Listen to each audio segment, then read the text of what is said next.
Bueno, pues muy buenos días. Quisiera iniciar con un agradecimiento a todas ustedes que nos acompañan el día de hoy en estas primeras jornadas de investigación que titulamos Los sentidos del cuerpo, el giro sensorial en la investigación social y los estudios de género. Un agradecimiento también muy sentido al CIEG, a la doctora Hortensia Moreno, la doctora Elena López, a Penélope Guevara, que está aquí en representación del CIEG. Pues gracias a esta institución podemos llevar a cabo estas jornadas, que son la continuación de un seminario de investigación que se llevó a cabo el año pasado, que se conformó por un nutrido grupo de investigadoras e investigadores, donde nos planteamos algunas preguntas, algunos retos e inquietudes en torno a lo que se ha denominado el giro sensorial en las ciencias sociales, ¿no? Grosso modo, nos planteamos el problema de cómo es que damos sentido al mundo, no solo a través del lenguaje, sino a través de los sentidos, y de cómo en gran medida nuestra experiencia es una experiencia multisensual, y cómo eso está atravesado por lo social, por lo cultural y por lo político. De esa serie de inquietudes, de debates, de discusiones se nutren estas jornadas. Hoy tengo el gusto de presentar a la primera mesa intitulada Estudios de Género en Clave Sensorial, donde nos acompañan la maestra Priscila Cedillo Hernández con la ponencia Género como disposición, los alcances de la sociología disposicional de cara a los estudios sobre la percepción. Les hemos pedido a cada una de las integrantes de la mesa que nos ayuden un poco en la automoderación de las mismas. En este caso presento a Priscila, porque como es la primera ponente, ya después a ella le tocará presentar a nuestras siguientes colegas. La maestra Priscila Cedillo Hernández es profesora investigadora del Departamento de Sociología de la UAM Azcapotzalco, es socióloga y maestra en estudios políticos por la Facultad de Ciencias Políticas y Sociales de la Universidad Nacional Autónoma de México.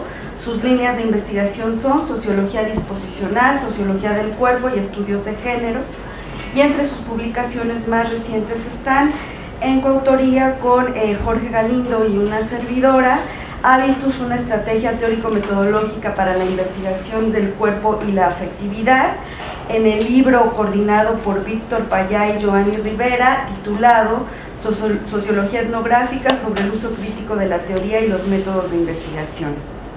También otro de sus más recientes artículos se titula El género como disposición, a propósito de la pluralidad interna del hábitus sexuado, en un libro coordinado por Marco Estrada y María Pozas, titulado Disonancias y resonancias entre la teoría y la investigación empírica, y publicado por el Colegio de México.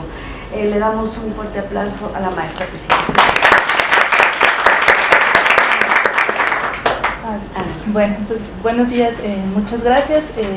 Pues para mí siempre va a ser un honor estar acá discutiendo estos temas, ¿no? Y bueno, como ya dijo Olga, esta ponencia se titula El género como disposición, los alcances de la sociología disposicional de cara a los estudios sobre percepción, ¿no? Y bueno, es un poco una reflexión sobre los aportes que estos estudios recientes en ciencias sociales sobre percepción han hecho o pueden hacer a esta sociología disposicional de la cual yo parto. Doy comienzo como a su lectura. Hoy en día las identidades de género constituyen un verdadero enigma sociológico.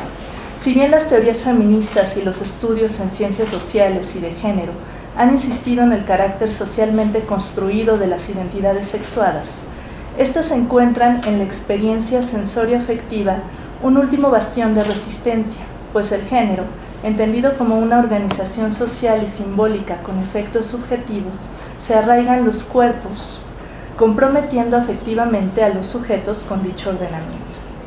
Así, a pesar de los innegables cambios que ha habido en torno a las relaciones entre hombres y mujeres, aún puede constatarse el efecto naturalizante que este tipo de identidades conlleva, desde la apariencia externa hasta lo más íntimo de los sujetos, sus sentires y afectos, pasando por las actitudes y gestos que contribuyen a amplificar o tal vez producir las diferencias entre los géneros.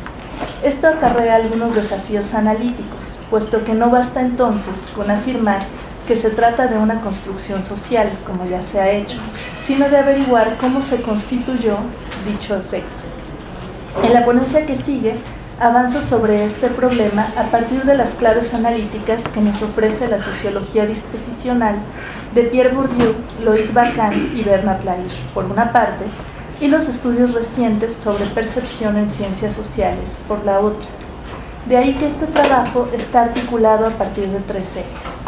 La redefinición de las identidades de género en clave sensorio-afectiva como un hábito sexuado, primer apartado, el tipo de socialización que presupone esta categoría basado en la imitación cuerpo a cuerpo, segundo apartado, y las pistas que nos ofrecen los estudios recientes sobre percepción para repensar los procesos de socialización de género en términos sensoriales y afectivos, tal y como la categoría trabajo somático de Philippe Vanini, Denise Gaskell y Simon Gottschalk.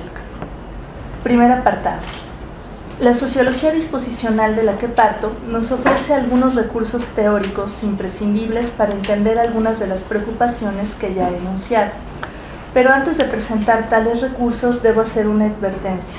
Dicha sociología agrupa la obra de Bourdieu, Bacquant y Lahire, pero no se trata de un equipo de investigación común. Aún así, es posible identificar en la obra del primero el inicio de una sociología disposicional a la que otros dos han dado continuidad, aunque con matices distintos. Esta perspectiva se articula a partir de una categoría clave, el hábitus, definido como una matriz que configura pensamientos, sentimientos y acciones de los individuos con relación a ciertos principios objetivos, sean de clase, de oficio, religiosos y por supuesto de género, que organizan el conjunto de relaciones sociales establecidas dentro de un grupo. El hábitus, nos dice Bourdieu, opera como un sentido práctico, en tanto nos habilita para actuar sin que nos detengamos a pensar en ello. Todo esto como resultado de lo que Bourdieu llama la doble realización de la historia, en las instituciones y las cosas, pero también en los cerebros y los cuerpos. Con ello, Bourdieu plantea un modelo de subjetivación que tiende a desanudar algunas dicotomías caras al pensamiento occidental: cultura-naturaleza, mente-cuerpo y razón-emoción, pues las dimensiones que conforman el hábitus, a saber, cognitiva, conativa y afectiva, como clarificará Bacquant, vinculan aspectos tradicionalmente vistos como separados, por lo que adquirir un hábitus involucra el aprendizaje tanto de categorías de percepción y habilidades y técnicas corporales, como de una libido socializada con relación a la posición que un grupo y sus miembros ocupan en el espacio social. Dicho razonamiento quedaría expuesto para fines de esta ponencia en el análisis de las relaciones entre los sexos que Bourdieu desarrolla en el sentido práctico primero y que después reformulará en la dominación masculina. En esta obra, Bourdieu recurre a sus análisis sobre la cabilia como un inconsciente androcéntrico, que arrojaría luz sobre el estado de las relaciones entre hombres y mujeres en el occidente de la década de 1990. Ahí Bourdieu se pregunta por las categorías que aplicamos a los cuerpos sexuados, el tipo de exis, apariencia, posturas y cuidados del cuerpo que distingue a los hombres de las mujeres y las diferentes inversiones afectivas que cada género realiza. Su argumento principal consiste en mostrar la existencia de dos hábitos sexuados, estructurados en torno a un principio de dominación simbólica que privilegia lo masculino en detrimento de lo femenino y que coadyuva a amplificar las diferencias entre hombres y mujeres.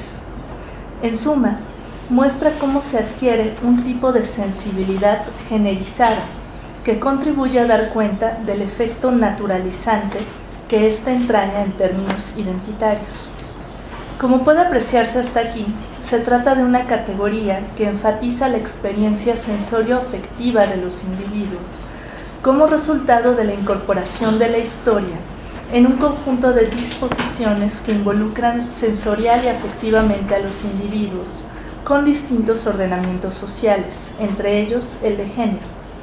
En lo que toca a esta ponencia, me gustaría destacar la utilización de los sentidos corporales dentro de este proceso, la evaluación de los cuerpos sexuados, la gestión del olor corporal y la textura de la piel, la modulación y el tono de voz, el tipo de apreciación que se hace de la indumentaria y adorno del cuerpo, o hasta la apropiación del espacio, pues todo ello forma parte de un conjunto de expectativas de género que evocan representaciones culturales, implican prácticas, técnicas y habilidades corporales, y finalmente fungen como criterios de pertenencia a un género y exclusión del otro, lo que conlleva una fuerte carga afectiva respecto a un ordenamiento concreto. Todo ello como resultado de una socialización dual de género que, aunque varía en términos de sus contenidos concretos, ha tendido a reiterar un principio binario y asimétrico y contribuye con ello a naturalizar las identidades sexuales. Pero veamos ahora qué tipo de socialización está detrás de la adquisición de este tipo de identidades. Segundo apartado, socialización cuerpo a cuerpo. Para esta perspectiva, la adquisición de un hábitus ocurre fundamentalmente a partir de la exposición de los cuerpos a las regularidades del mundo social.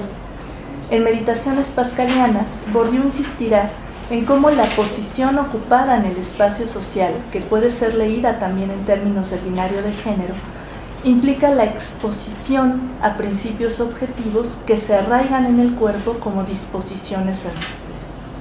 Bourdieu insiste además en que este proceso de subjetivación se realiza de forma permanente, desde múltiples frentes y a partir de una socialización silenciosa, basada más en la imitación cuerpo a cuerpo que en la reflexión sobre sí mismo, pues cito, las combinaciones sociales más serias no van dirigidas al intelecto, sino al cuerpo tratado como un recordatorio. Cierro la cita.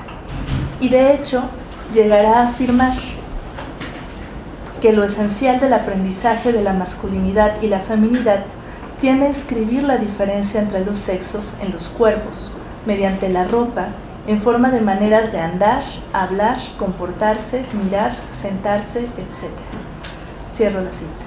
Como ilustración de dicho argumento, Bourdieu rememorará el testimonio de una chica a quien su madre jamás le dijo que no abriera las piernas, y sin embargo, ella ya sabía que para una joven no era conveniente hacerlo, con lo cual esta chica habría actualizado una disposición corporal femenina que confina a las mujeres a su cuerpo, sin que mediara ningún tipo de aprendizaje dirigido conscientemente por la madre.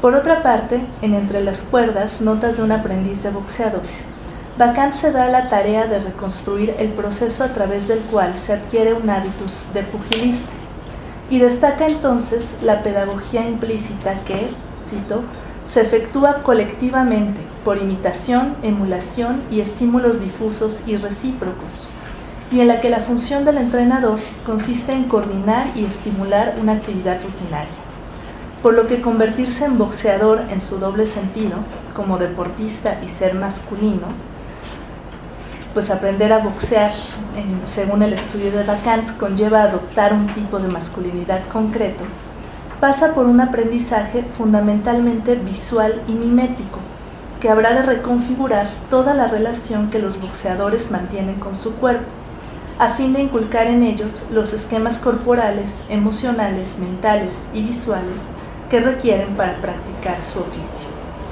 Este tipo de socialización pone de relieve tanto las relaciones socioafectivas en donde se adquieren tales disposiciones, lo social se incorporará en formas de afectos, dirá Bourdieu, como los recursos visuales y miméticos a partir de los cuales nos identificamos con ciertas figuras y prácticas corporales, en tanto imitamos aquello que ha estado ahí de manera reiterada y que resulta prestigioso a nuestros ojos. Sin embargo, y a pesar de sus rendimientos analíticos, este modo de socialización resulta cuestionable, al menos parcialmente, con relación al problema que hoy nos ocupa, a saber, la adquisición de las identidades de género en clave sensorio-afectiva.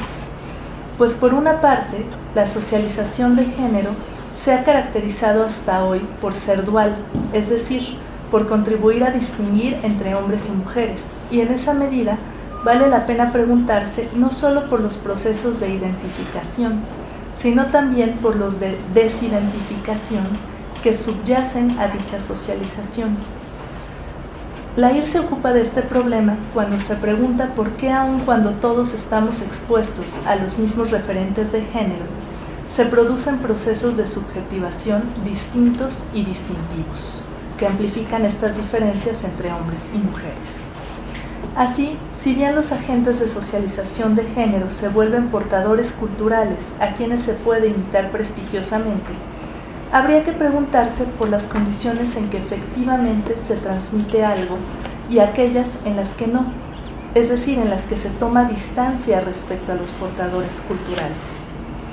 Ahora, por otra parte, este tipo de socialización cuerpo a cuerpo privilegia así los aspectos miméticos e irreflexivos, pero descuida el trabajo reflexivo que los individuos hacen sobre sí mismos, en este caso al presentarse como hombres o mujeres. De nuevo ha sido Lair quien ha hecho hincapié en esto, pues los procesos de socialización no solo resultarían de la exposición de los cuerpos al mundo, sino también de la apropiación y reelaboración que los sujetos hacen de sí mismos en función del interés y posibilidades objetivas que tengan en hacerlo. Así, junto al aprendizaje implícito e imitativo cuerpo a cuerpo, coexisten recordatorios explícitos y reflexivos, y que estos, incluso, pueden estar en la base de los automatismos corporales de los que hablan Bourdieu y Bacant, como resultado de esta exposición de los cuerpos.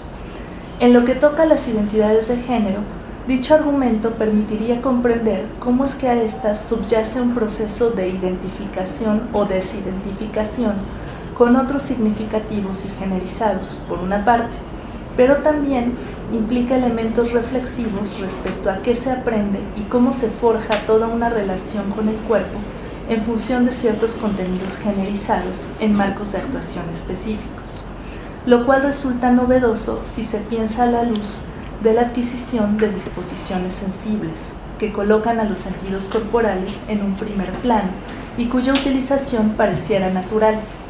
Ahora bien, aunque Lair sienta este precedente, resulta insuficiente. Serán los estudios sobre la percepción quienes nos arrojen luz sobre este problema. Tercer y último apartado. La sociología disposicional de cara a los estudios sobre percepción. Si bien la sociología disposicional permite comprender las identidades de género en términos sensoriales y afectivos, al plantear la existencia de dos hábitos genéricamente diferenciados, los estudios recientes sobre percepción no solo son afines al modelo de acción corporal que subyace al hábitus burdiano, en tanto busca recuperar el carácter sensible y sintiente del cuerpo, sino que aporta interesantes claves analíticas respecto a los procesos de socialización sensible. En particular, me refiero al término trabajo somático de Philip Panini, Denis Gaskell y Simon Gottschalk, quienes aluden a la producción de sentido mediante el cuerpo en tanto se trabaja sobre él. Con ello, reconocen la participación de quienes aprenden, pero ahora en clave sensorial. Para Vanini y compañía, el trabajo que los individuos realizan directamente sobre el cuerpo y que se encuentra en la base de los procesos de embodiment, implica la visibilización del papel que juega la reflexividad en los procesos de socialización sensible. Es decir, coloca en primer plano aquello que Lair, desde otro frente, también quería destacar, que la producción de los automatismos corporales está mediada por la planificación y constante corrección sobre uno mismo. No es casual entonces que tanto Lair como Vanini y compañía recurran a los entrenamientos deportivos como ejemplo paradigmático de su argumento. Lair, de hecho, criticaría duramente al proceso de socialización silencioso que Bacant atribuye a los entrenamientos boxísticos. Por su parte, Vanini et al. Recurren al ejemplo de las bailarinas de ballet para dar cuenta de cómo los entrenamientos implican una constante planificación que tenderá a remodelar la relación con el cuerpo a través de la corrección de uno mismo. En términos de las identidades de género en clave sensorio-afectiva, este concepto resulta sugerente, pues visibiliza el trabajo y gestión que se hace del cuerpo y sus sentidos, donde si bien los individuos interiorizamos categorías de percepción, técnicas y habilidades corporales, así como filias y fobias, Estas requieren de cierto esfuerzo y reflexividad por parte de los individuos. La adecuación entre representaciones culturales y aspiraciones personales supone un trabajo somático que introduce elementos reflexivos en la definición de las identidades. Por ejemplo, no basta con saber que las mujeres han sido asociadas culturalmente a los aromas florales, ni desear oler de esa manera. Las mujeres hemos de llevar a cabo un cierto trabajo somático, en suma, una gestión de los olores corporales que introduce una carga reflexiva respecto a prácticas corporales concretas, pero que igualmente tiende a actualizar ciertas disposiciones sensibles femeninas. Así, el término trabajo somático permite reajustar analíticamente nuestra comprensión de los procesos de socialización sensorial, pues hace visible un tipo de trabajo que permanecía oscurecido dentro de la obra de Bourdieu y Bacán, sobre todo en tanto estos privilegian los aspectos miméticos e irreflexivos de la socialización, en detrimento de los elementos activos y reflexivos de la misma. Muchas gracias.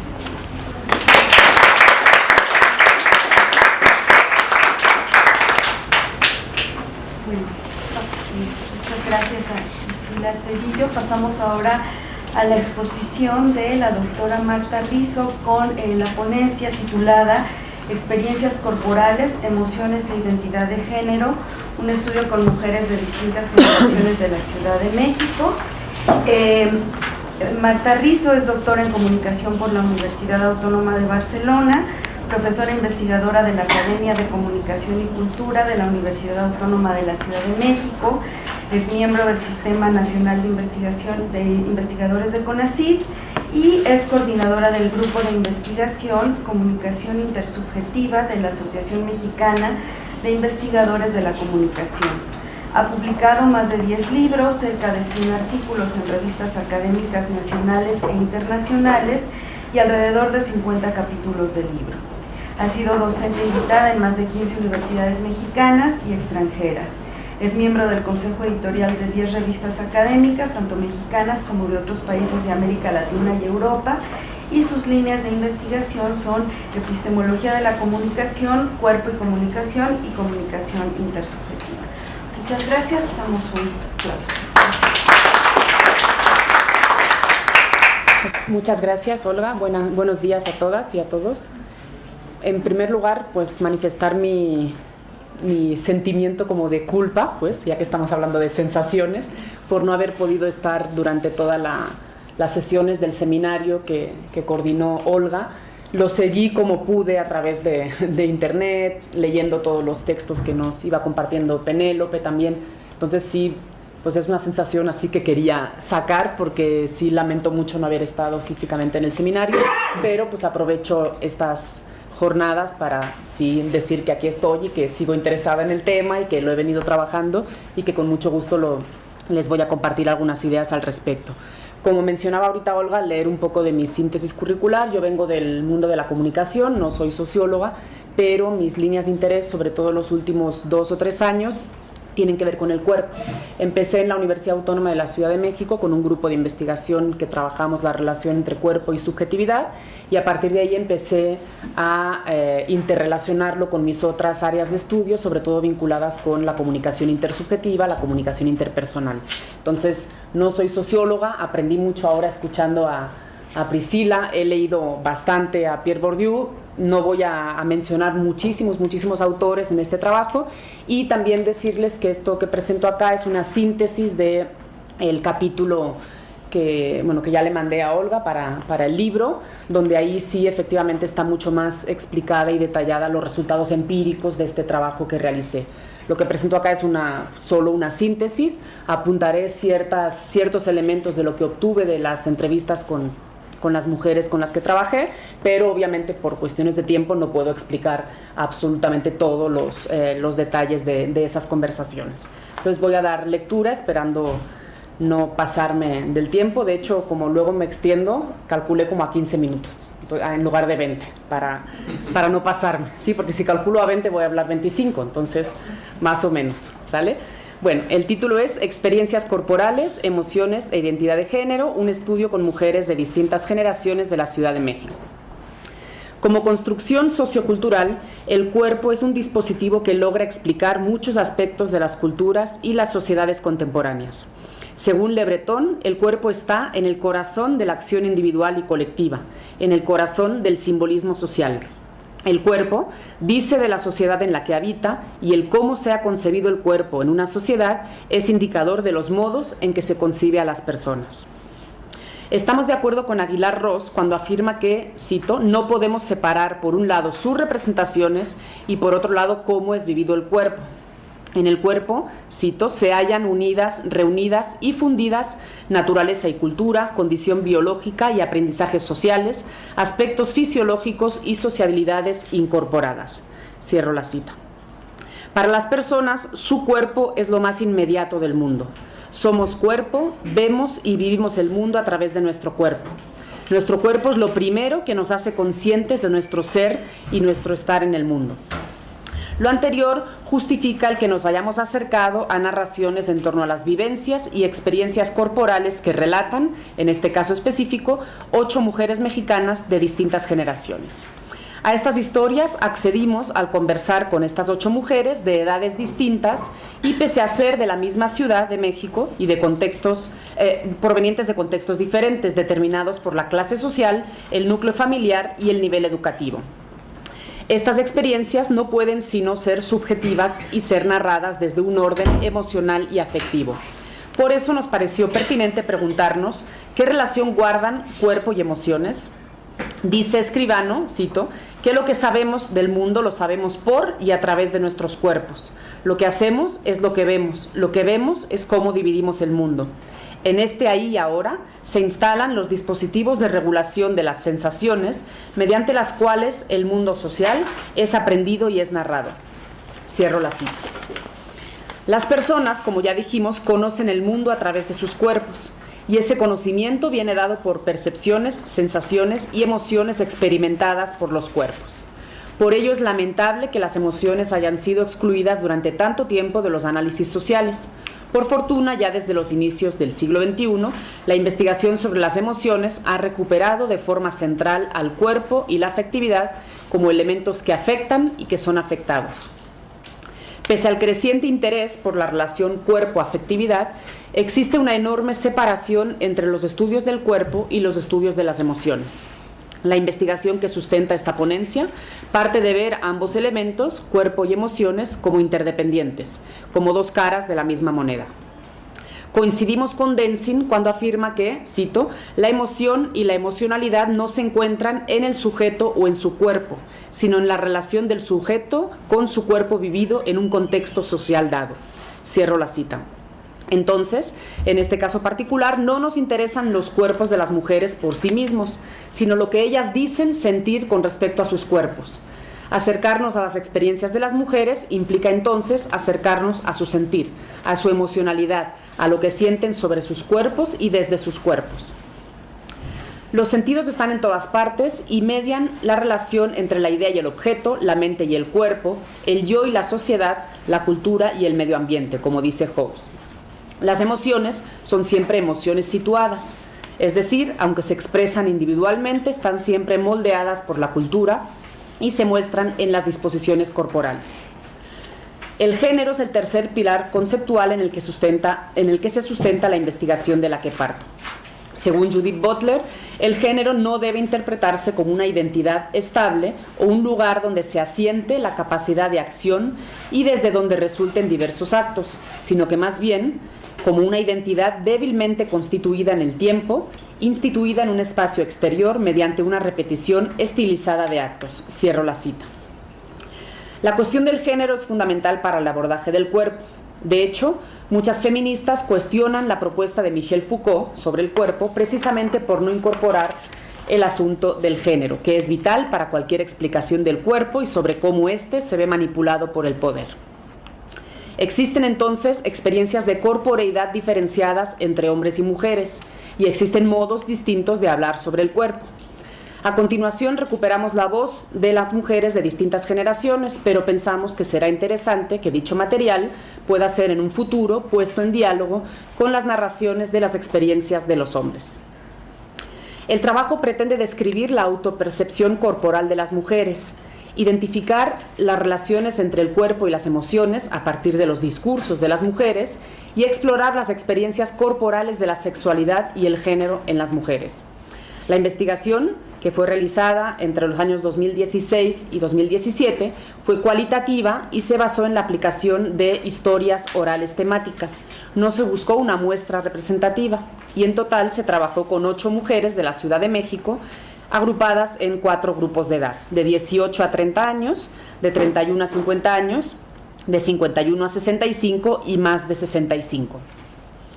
Cuando las mujeres hablan del cuerpo, hablan de su cuerpo, cuerpo individual, desde su propia subjetividad, cuerpo subjetivo, pero a la vez hablan en un contexto cultural que ha marcado lo que sobre su cuerpo dicen, experimentan y sienten, cuerpo social. Por más que queramos pensar que hablamos del cuerpo solo desde nuestra subjetividad, no podemos obviar que lo que decimos de él lo hemos aprendido en nuestros contextos específicos. Ha sido entonces nuestra socialización la que nos ha indicado qué debemos pensar del cuerpo, qué debemos hacer con él, cómo debemos portarlo y cómo debemos usarlo. Metodológicamente nos interesó aproximarnos al concepto de itinerario corporal propuesto por la investigadora Mariluz Esteban, que nos pareció muy operativo para tener acceso a las experiencias y vivencias que sobre el cuerpo relatan las mujeres. Siguiendo a la autora, cito, la idea de itinerario sirve sobre todo para mostrar las vidas, los cuerpos en movimiento, como procesos absolutamente dinámicos, abiertos y en continua transformación, y por lo tanto singulares, contradictorios e inacabados. Cierro la cita. La manera como representamos y vivimos nuestro cuerpo cotidianamente es central en la identidad, en cómo nos vemos y en cómo percibimos que nos ven los demás.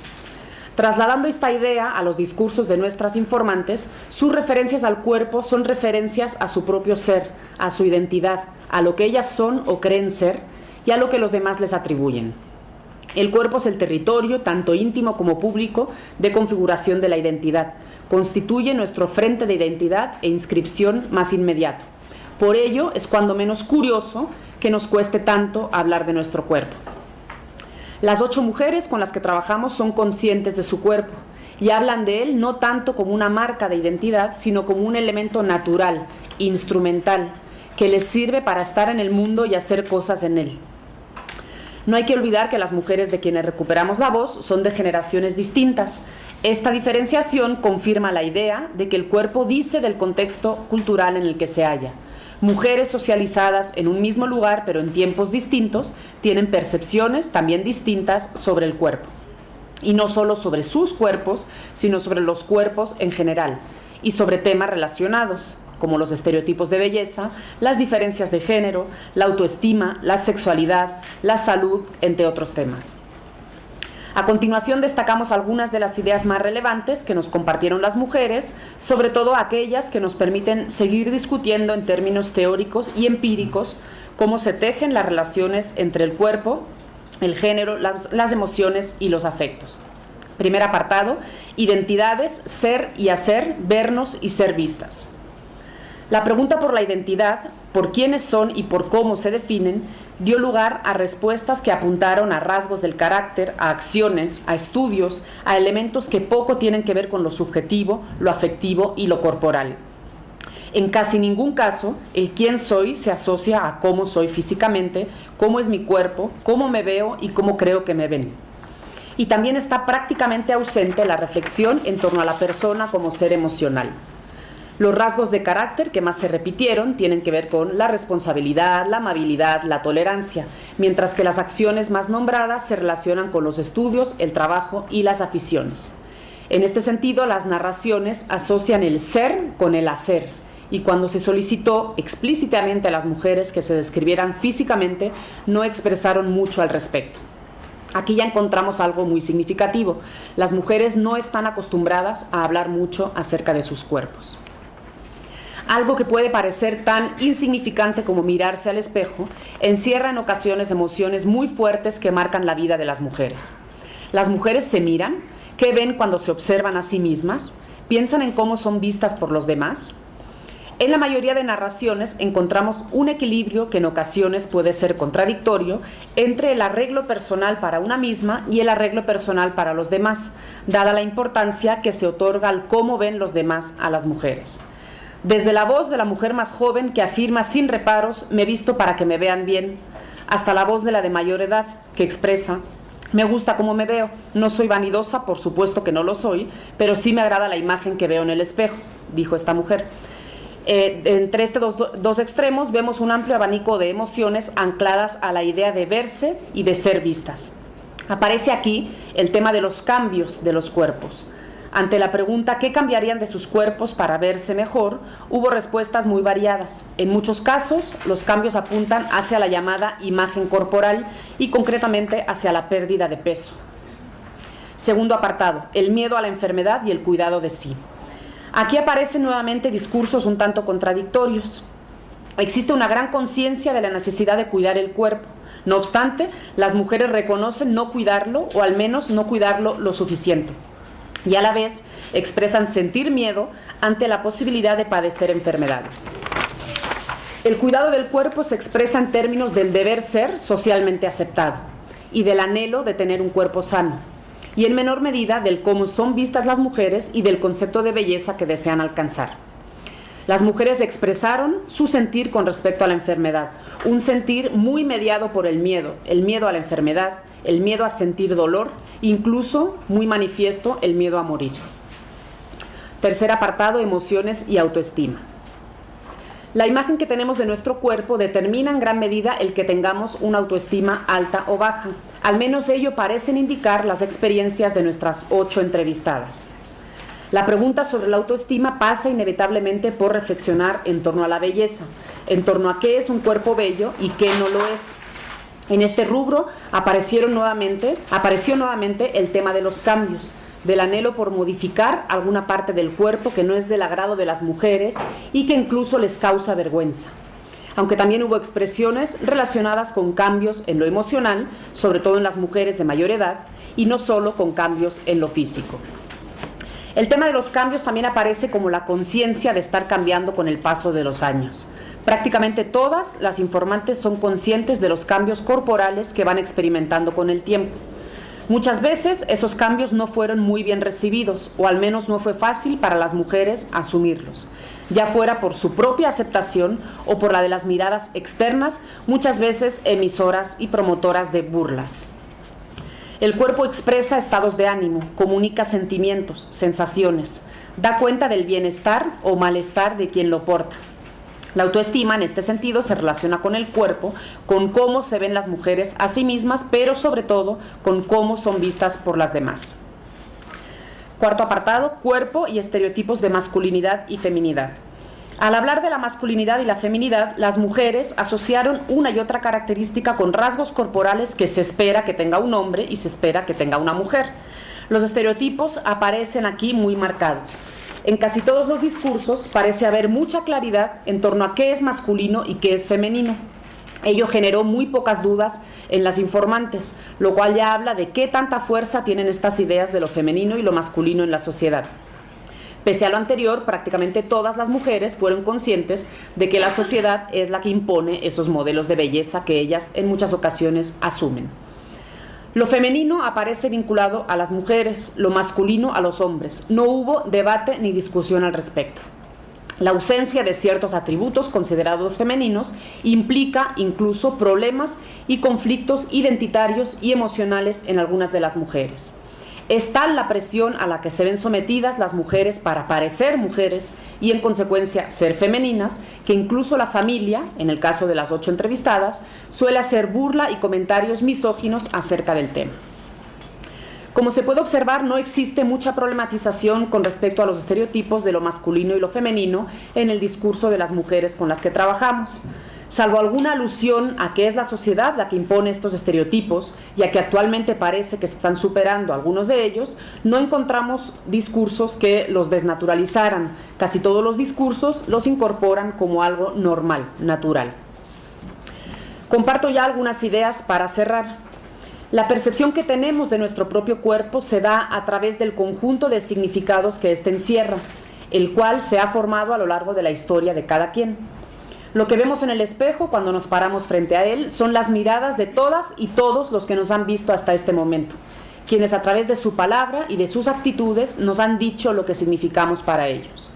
Somos cuerpo, entendiendo por tal esa realidad donde se conjuga lo privado y lo público, lo íntimo y lo expuesto.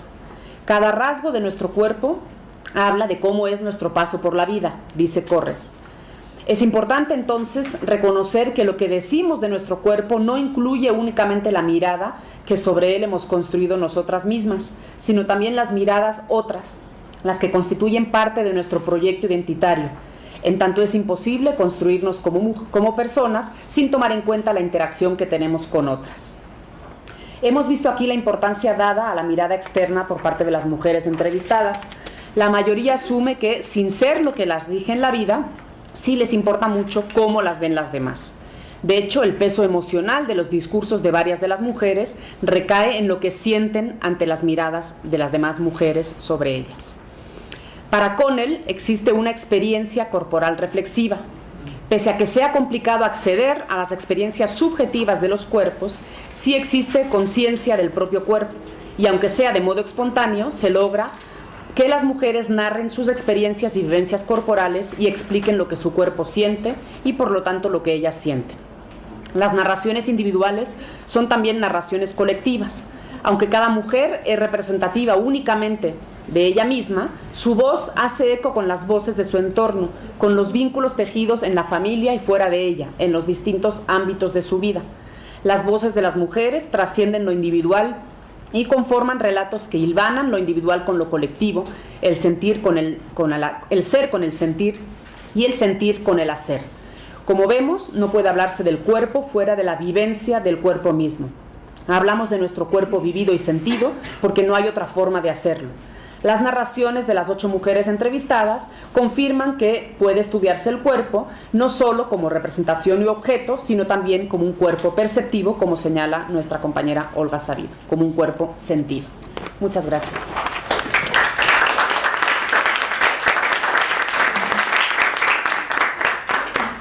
Bueno, como pueden apreciar, aparecen algunas constantes en esta primera mesa, ¿no? La primera tiene que ver con esta idea de que aprendemos a sentir de una manera y no de otra, y cómo el género atraviesa justamente estos procesos, y a la vez cómo, si bien se activan automatismos de repetición, también, como nos señalaba Priscila y Marta, también se activan procesos reflexivos, ¿no? Son algunos de los elementos que nos permiten ir trabajando en torno a este primer bloque.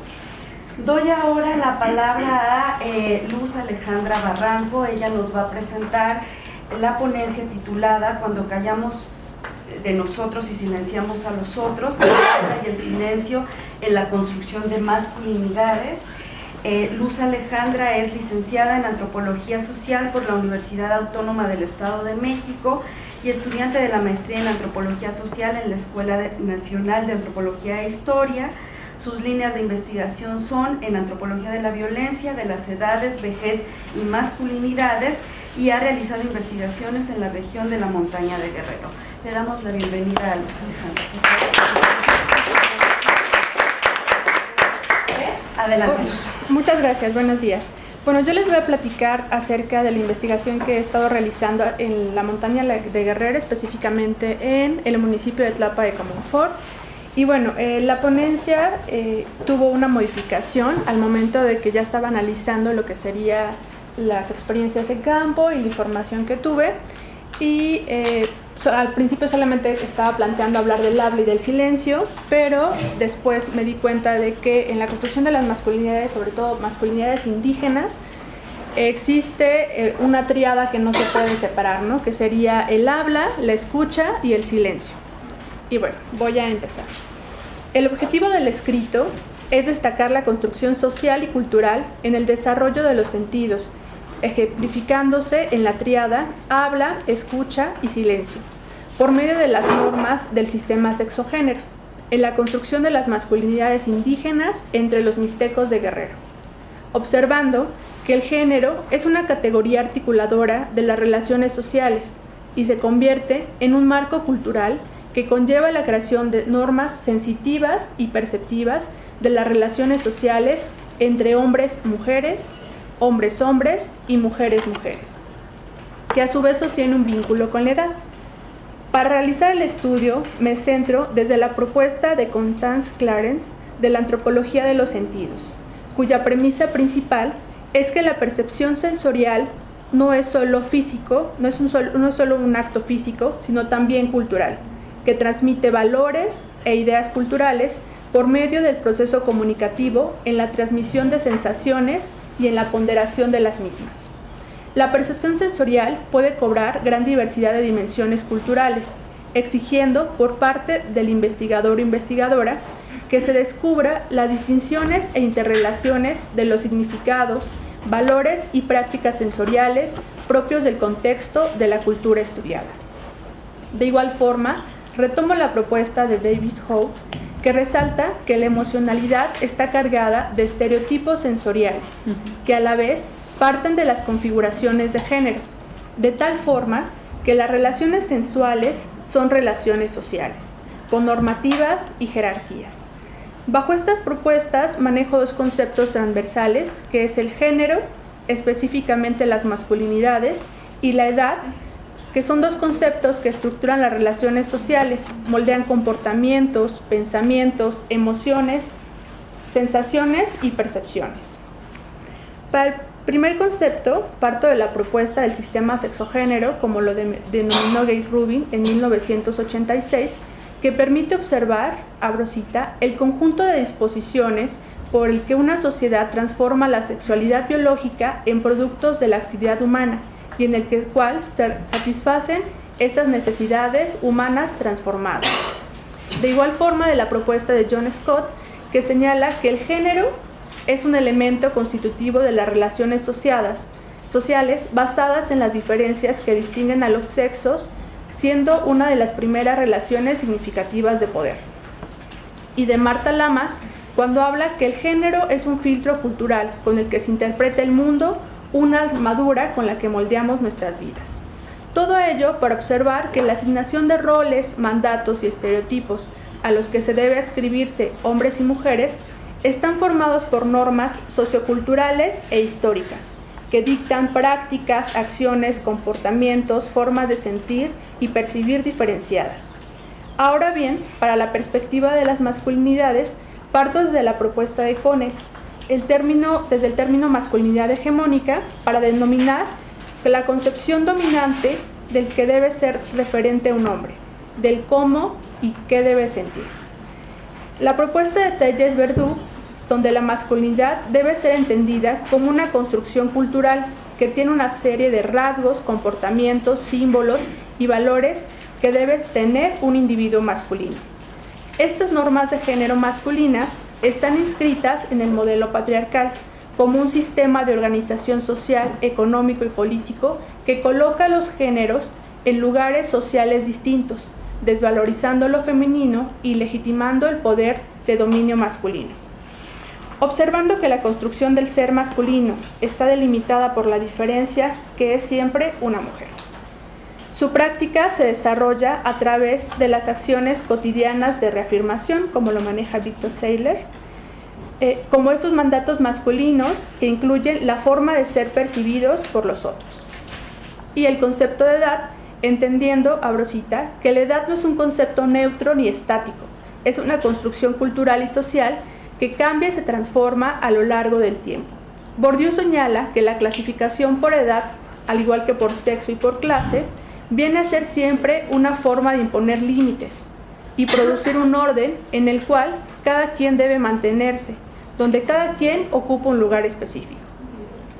Esta categoría social es una construcción cultural asimétrica que varía según el tiempo y el espacio y que impone roles, estereotipos y ritos de paso.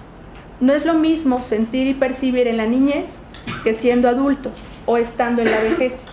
Cada etapa y cada edad del ciclo de vida existen normas que permiten ciertas sensaciones o que las niegan, que crean subjetividades etarias.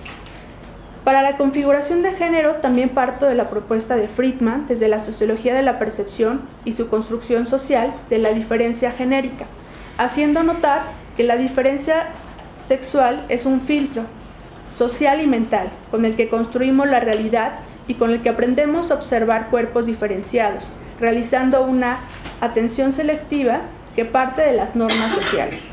Y también retomo la propuesta de Olga Sabido sobre el aprendizaje social, que implica el acto de percibir en dos niveles, el interaccional y el disposicional. El universo de estudio del que realizo la investigación la conforman 30 varones de un rango de edad de 18 a 70 años, de una comunidad mixteca del municipio de Tlapa de Comonfort en el estado de Guerrero, donde se realizaron grupos focales de acuerdo a los grupos de edad, como categoría que estructura las formas de convivencia, para conocer sus vivencias y percepciones sensoriales de los mandatos de sexogenéricos como ordenamientos normativos y en específico desde la construcción de la masculinidad.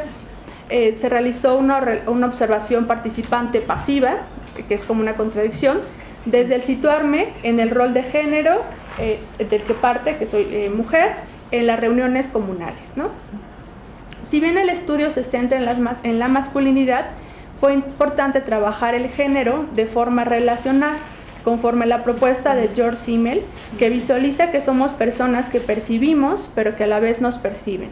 Este juego dialógico involucra captar por medio de nuestros sentidos, que son interactivos, tanto con el mundo como con otras personas. Estas interacciones se cimientan en las normas culturales de las que partimos. Al ser una comunidad mixteca, la presencia de características socioculturales fueron determinantes para identificar y analizar la construcción de la sensorialidad, que se relaciona directamente con la forma de percepción y con la forma de emocionalidad. Y bueno, les voy a hablar algo acerca de los hallazgos que llevo acerca de la sistematización de la información en campo, y lo voy a manejar, como les decía, a partir de la tríada habla, escucha y silencio, ¿no? El habla masculina entre los mixtecos no solo es un sentido pasivo, por el cual se interpreta y se explica el mundo. Se trata de un sentido activo, que genera formas de relacionarse y normas rígidas de convivencia entre géneros. Se vincula a procesos sociales, culturales, históricos y públicos. El habla interactúa con el género, pero también con la edad, como categorías transversales que se articulan en los discursos que son dignos de escuchar y son dignos de ser reproducidos. Por ejemplo, la locución de los infantes es diferenciada y se transforma a lo largo del tiempo, mientras que en los niños, varones, cuando sean adultos tendrán la posibilidad de pronunciar un discurso que será escuchado. Las niñas se combinarán los sistemas etarios y de sexo-género, que imposibilitará la diada habla y escucha en esferas públicas. Susana Phillips señala que los hombres son mucho más que las mujeres, cumplen roles en público y practican los géneros lingüísticos relacionados con ello, sobre todo aquellos que tienen que ver con el ejercicio de la autoridad pública legitimada, creando roles en el habla y tipos de discurso tanto masculinos como femeninos. La capacidad de discurso masculino se relaciona con la detentación del poder en espacios públicos, con la asignación de roles sociales y la valorización de actividades que se consideran productivas, como lo menciona Raúl, de 40 años. Ellas solo hablan de cosas de la casa. Nosotras hablamos de cosas importantes de la comunidad y del trabajo. ¿Qué me van a decir las demás si ven que ando hablando cosas de la casa, como una mujer? No, nuestros temas son más importantes porque ayudan a mantener unida a la comunidad. Este ejemplo muestra que la voz y el habla masculina es legitimada a través de la escucha por la comunidad por medio del discurso público y político. Directamente relacionada con el habla como un acto de autoridad y poder, se encuentra la escucha como un acto de legitimación. ¿Quiénes son dignos de ser escuchados? ¿Y qué merece ser escuchado? Son pautas de convivencia y de reconocimiento entre los mixtecos, que conforman su organización social basada entre la jerarquía entre hombres y mujeres. Dentro de la primera pregunta, de quiénes son dignos de ser escuchados, cuando se trata de un círculo de varones, todos tienen el poder de hablar y la garantía de que sus palabras serán escuchadas, porque están entre pares iguales en reconocimiento, convirtiéndolos en sujetos de habla y escucha. Al contrario, si se trata de una mujer que llegara a tener la facultad y el permiso de hablar en público, no tiene la garantía de ser escuchada. Si es una mujer la que habla, dice Eulalio, yo no la escucho, guardo silencio por respeto, pero para ser escuchada, que hable su marido. La segunda pregunta, ¿de qué merece ser escuchado?, se relaciona con los sujetos de escucha. Humberto Maturana señala que lo que uno hace es escuchar al otro y decir si el otro sabe o no sabe, estableciendo un criterio de validez que a la vez deriva de un acto de convivencia, al reconocer que la persona tiene la capacidad y los conocimientos para hablar. Esta es la razón por la que culturalmente no se les permite hablar a las mujeres. Y cito a José: ¿qué puede decir una mujer si ni sabe esto o aquello? Ella solo entiende de la casa. Esta deslegitimación por medio del género también se aplica a la edad, como dice Benito, de 38 años. Para que alguien hable, debe ser grande, para que sepa cómo es la vida. Un joven no sabe. El no tener conocimientos o el ser mujer o tener poca edad deriva de la incapacidad de expresarse y sobre todo de ser escuchados. El siguiente es el silencio. El silencio es también un acto de comunicación. Tiene un uso sociocultural entre los mixtecos. Es una actitud de respeto, de aceptación, pero también de indiferencia. Le Breton apunta que el silencio es una herramienta de usos múltiples en la vida diaria. Sirve para controlar la interacción mediante el manejo hábil de esa palabra que debe esperar su momento propicio o suscitar inquietud. Es también un temible instrumento de poder que debe ser utilizado. Cierro la cita. La construcción de los silencios como normas sexogenéricas no pueden transgredirse. Son pautas de comportamiento y de convivencia que se establecen en relaciones con los roles. Resulta interesante observar que en las relaciones sociales entre los mixtecos existen dos tipos de silencios: los silencios impuestos y los silencios asumidos. Primeramente, los silencios asumidos parten de lo que se considera propio de cada persona, de las normas de socialización entre géneros y grupos de edad. Se establecen mujeres y niños como personas pasivas, receptivas ante el discurso del otro, que siempre es un varón del cual se debe aprender. Este tipo de silencio, en el que las mujeres surge como un acto de obediencia y de sumisión. Cito a María y Esther: yo no debo hablar en la asamblea, es cosa de hombres. O soy mujer y mi marido me representa, si necesito saber algo me lo dirá, yo no debo hablar, ni sé para qué. De igual forma, en esta categoría, en relación con las características de la masculinidad, se encuentra la forma política del silencio, de la que se deriva el hecho de que ciertas cosas pueden decirse y otras no. Y otras no deben decirse, dependiendo de las situaciones y de las personas presentes. El vínculo social debe protegerse de la palabra desbocada, dice Le Breton. Este silencio es como un mandato masculino.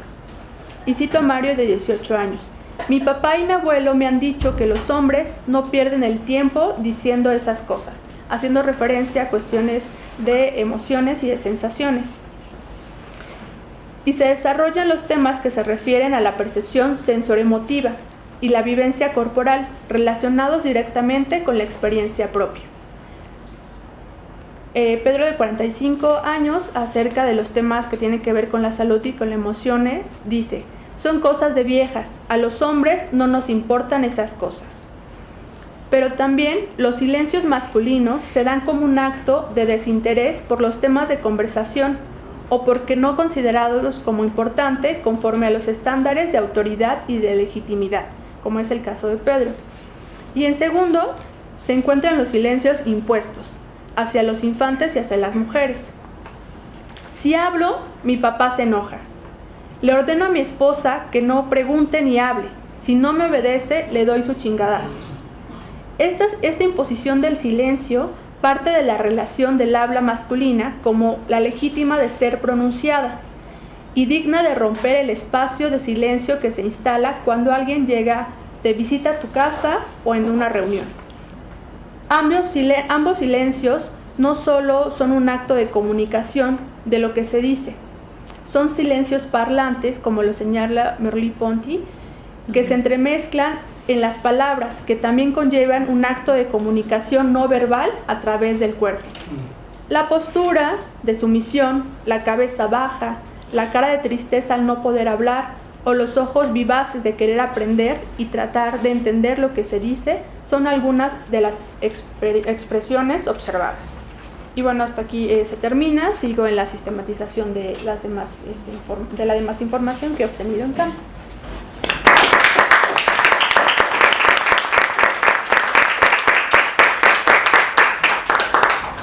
Muchísimas gracias, Luis. Vamos ahora a dar lectura a la ponencia que nos envió la maestra Ingrid Ots. Ella es estudiante de doctorado en Sociología de la UAM Azcapotzalco, se tituló en la maestría en esta misma institución con la tesis La práctica de la lactancia materna en relatos de madres, significados, discursos de influencia y condiciones facilitadoras, y actualmente trabaja los temas de matrimonios internacionales y por esa misma razón no está aquí, pero nos envió su ponencia, ¿no? Le voy a dar lectura a la misma, voy a ir lento. Y esta se titula Conocer, saber y sentir en las experiencias de madres lactantes. El objetivo de esta ponencia es aplicar la teoría del desarrollo cognitivo de mujeres presentada en el libro seminal de Belenky, Clicky, Goldberg y Tarule, Women's Ways of Knowing, al estudio que hice hace 2 años sobre las experiencias de amamantamiento. En la primera parte de la exposición describo el esquema de las formas de saber que han propuesto las investigadoras norteamericanas.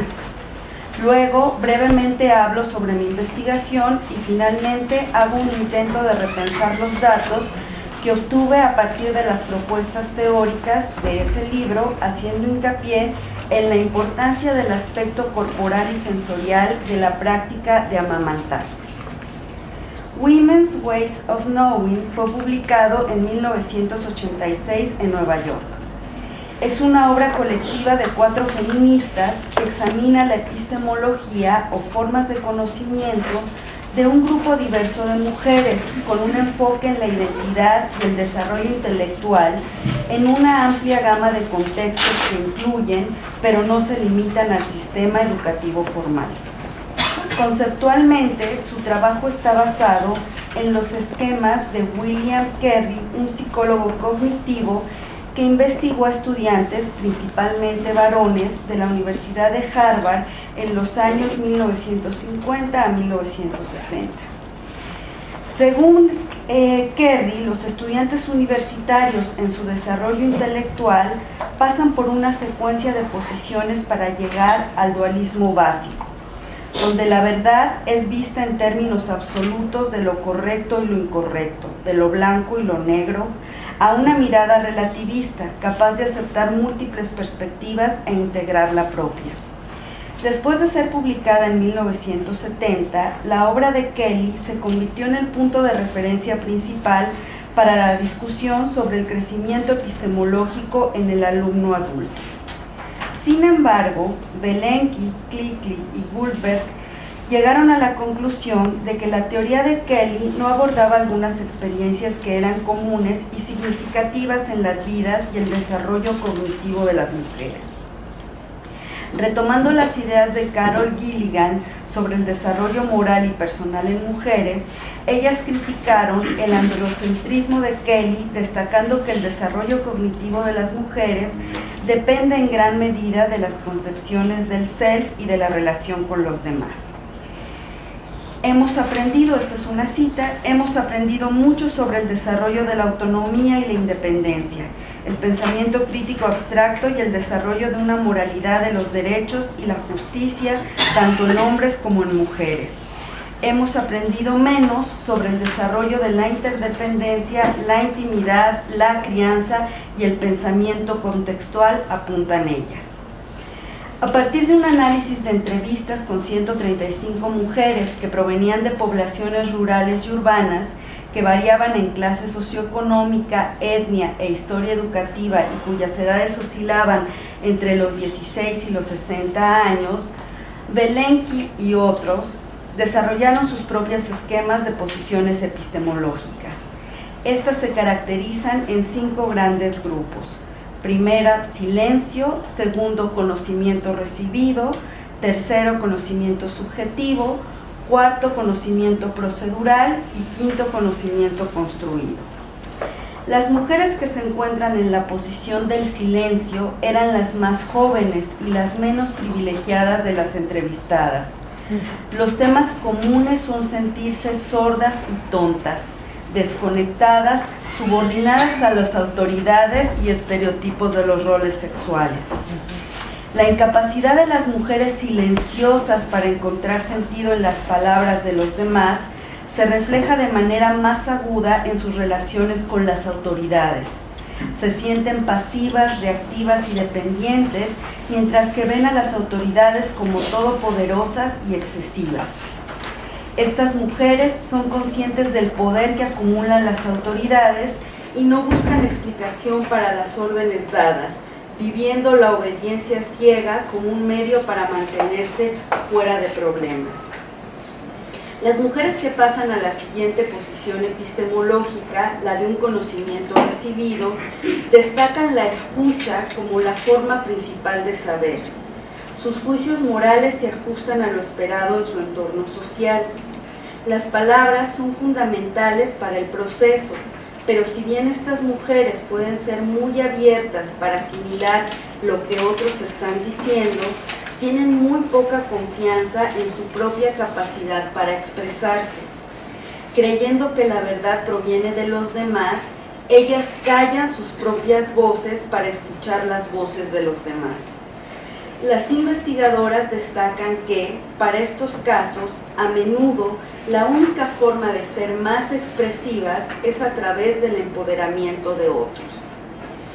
Para muchas de las mujeres en la muestra, el alejamiento del silencio y de recibir el conocimiento produce una nueva concepción de la verdad como personal, privada y subjetivamente conocida o intuida.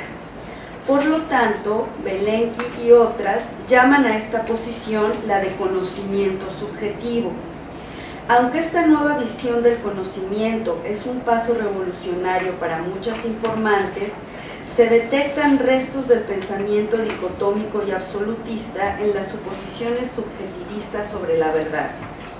De hecho, el subjetivismo es dual en el sentido de que todavía existe la convicción de que hay respuestas correctas.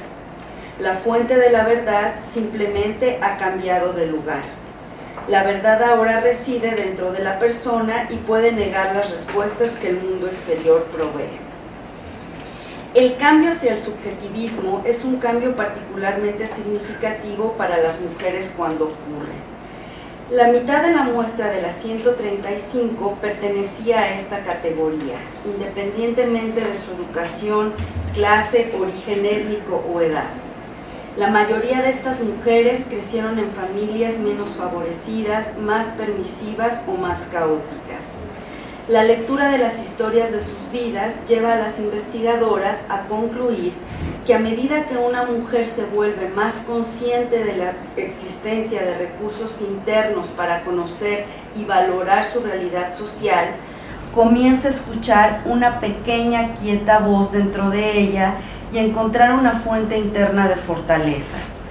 Sigue una importante transición de desarrollo que tiene repercusiones en sus relaciones, autoconceptos y autoestima, moralidad y comportamiento.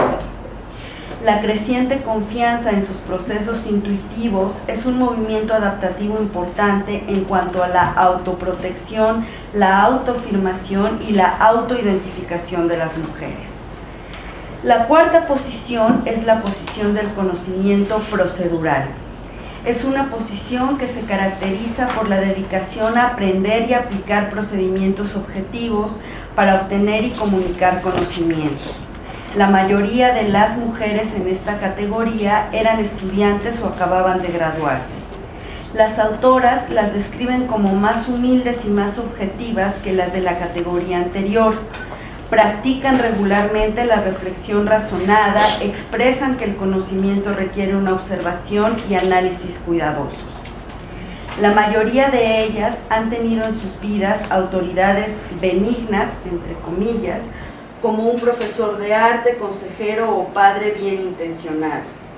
También son cuidadosas en sus respuestas, sabiendo que su primer instinto puede ser incorrecto. Las mujeres de este grupo aceptan que hay una pluralidad de perspectivas y que todos interpretamos el mundo de manera diferente. Algunos practican lo que Belenky y otras llaman el conocimiento separado, que es un tipo de pensamiento crítico basado en la razón con pretensiones de ser imparcial y objetivo. Otras se destacan por la búsqueda del conocimiento conectado, que se basa en la relevancia de las experiencias personales y el contexto y está orientada hacia el entendimiento de las ideas de otros. Finalmente, el conocimiento construido es una posición en la que las mujeres ven todo el conocimiento como contextual. Se experimentan como creadores de conocimiento y valoran tanto las estrategias subjetivas como las objetivas para el conocimiento. Belenky y otras describen este grupo como dedicado a, cita, entrelazar los hilos del pensamiento racional y emotivo, cierra la cita. Común a estas mujeres es una alta tolerancia a la ambigüedad o contradicción interna. Ven al conocedor como una parte íntima de lo conocido. Además, pueden reconocer la naturaleza contextual del conocimiento y lo comprenden como un proceso. Estas mujeres se destacan por ser empáticas en una búsqueda apasionada de conocimiento, tratando de estirar los límites externos de su conciencia. Hay un segundo apartado donde señala Ingrid Oz. Ahora explico la fuente de mis datos. Viene del estudio cualitativo de la práctica del amamantamiento que desarrollé durante mi maestría sobre los factores socioculturales y los significados asociados con esta práctica. El estudio se basó en las entrevistas a profundidad con 9 mujeres, principalmente de clase media, quienes han tenido una experiencia o voluntad para tener lactancia prolongada por más de un año. Analizo la lactancia como una práctica inspirándome en la definición de Reufkitz, para quien la práctica, cita, es el tipo de comportamiento rutinizado que consiste en varios elementos interconectados entre sí. Formas de actividades corporales, formas de actividades mentales, cosas y sus usos, conocimiento en la forma de entendimiento, estados emocionales y conocimiento motivacional. Fin de la cita. En ese sentido, el análisis sociológico se centra en las rutinas interconectadas, rutinas de mover el cuerpo, de entender y querer y usar cosas. Sin embargo, si bien contemplé el elemento cognitivo de la práctica en mi análisis, en mi tesis final no profundicé en este tema, quizá por la falta de encontrar un esquema conceptual adecuado, algo que pretendo compensar ahora con el uso de la teoría de Women's Ways of Knowing. En el siguiente análisis no solamente pretendo aplicar esta teoría, además hago hincapié en la importancia de las experiencias corporales y cómo tales llegan a influir las ideas que una tiene acerca de sus prácticas. Aunque el discurso popular presenta la lactancia como algo natural e innato, esta se aprende a través de la interacción de por lo menos 2 cuerpos e involucran el aprendizaje técnico, evaluativo e interactivo.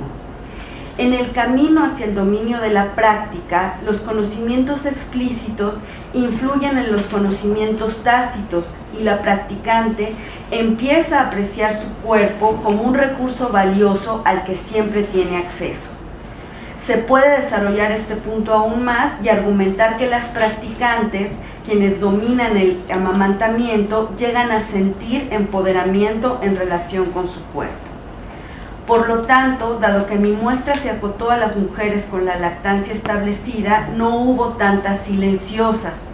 Algunas de mis informantes hablaron de sus experiencias pasadas con sus otros hijos durante su estancia en el hospital, que fue estresante no solo por los dolores y por la recuperación posparto, sino también por la violencia obstétrica y el hábitus médico autoritario. Las narrativas de estas mujeres reflejan su impotencia frente a la negación de sus deseos y la falta del apoyo del personal médico, como se observa en esta cita. Sí, le dieron fórmula casi de recién nacida. No le permitieron que esté conmigo. Estuvo todo el tiempo en cuneros mientras estuvimos en el hospital. La verdad que estaba desinformadísima y permití que hicieran todo lo que quisieran con mi lactancia. Fin de la cita. Todas las informantes han sido receptoras de la variedad de discursos prescriptivos que regulan el amamantamiento, incluso en términos de quién es legítimo para difundir el know-how de la práctica, por ejemplo, especialistas, doctores u otras madres. Otra vez, son pocos los ejemplos donde las madres aparecen como receptoras pasivas orientadas al cumplimiento de las normas sociales. Y viene otro fragmento de entrevista. Te digo, con el primero fue por ignorancia. Mi suegra y mi mamá me decían que con 6 meses ya basta. Todo el mundo me decía que después de los 6 meses ya no servía. Y lo empecé a criar con la famosa leche nido. Fin de la cita. En este ejemplo, la mujer se distancia de sus actos en el pasado, resignificándolos más adelante como ignorantes, dado que ha sido involucrada en las discusiones de los grupos de apoyo a la lactancia en las redes sociales, lo que le hizo cambiar sus prácticas, como en el caso de otras mujeres. Fue también la experiencia vivida de lactar como una actividad de la cual se goza y que trae beneficios tanto personales como para la criatura. Podemos ubicar las narrativas de estas madres dentro de la posición subjetiva, donde la verdad está ubicada al interior de la gente. Y viene otra cita. Entonces es así como lo veo, es así como lo siento y es así como lo quiero. Yo no tengo límites. Y me comentaba mi cuñada, bueno, pero puedes generar otras patologías. Creo que la que debe leer un poquito más eres tú. Entonces, sí te enfrentas a muchos comentarios, pero no me afectan.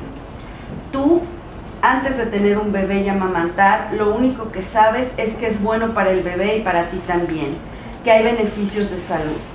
Cuando lo tienes y empiezas a amamantar con él, te das cuenta que hay otra parte que se beneficia y que son los lazos, la convivencia. El lazo que te une a ellos es mucho más fuerte, el apego como en sentir y disfrutar ese vínculo. Pero ese, como te dije, hasta que tú lo tienes, te acuestas un rato con ellos y los disfrutas, ha sido como alejarnos de la rutina sobre todo. Y sí, te enfrentas a comentarios del tipo, ay, está muy gordito, tienes que ponerle a dieta. ¿Cómo le voy a poner a dieta? Es un bebé, es una chichi, ¿no? No se me ha enfermado de nada, o sea, ahí se ve que la chichi funciona.